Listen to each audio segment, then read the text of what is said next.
Hi everyone, good morning সবাইকে। সকালবেলা উঠে ফার্স্টে আমি অয়েল পুলিং করছিলাম, যেটা আগে করতাম বাট অনেক দিন ধরে করি না। তারপরে ব্রাশ করে জল খেয়ে নিলাম, নিজেকে ডিটক্স রাখা খুবই উচিত। আর টুবাইকে মা করে দিয়েছিল এক বালতি চা, মানে কাপের সাইজটা একটু বেশি বড় ছিল। আর সকাল সকাল প্রিয়াঙ্কা দি আর ডাস্টবিন নেওয়ার পরে যে বেল বাজে সেটা হলো অ্যামাজনের লোক, সুন্দর একটা পট অর্ডার দিয়েছিল মা। আর আজকে যেহেতু স্পেশাল লাঞ্চ হচ্ছে, তাই রুটি আর লাউয়ের খোসা ভাজাটা খেয়ে নিলাম যাতে পেটটা একটু ভরা ভরা থাকে।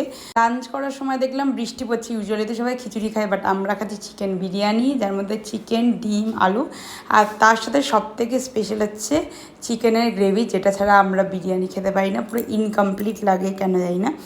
রাত্রিবেলায় আবার বাড়িতে এসেছিলাম, এসে দেখি মা এখানে রসুন কাটছিল আর একটু গল্প করে নিলাম সবাই মিলে টু বাই। তারপরে ছিল আজকে গুল্লুর জন্মদিন, মানে যেহেতু রাত 12টা বেজে গেছে তো এখানে কেক কাটা হচ্ছিলো। আর as usual ritual follow, mini ব্লগটা এখানে শেষ করলাম।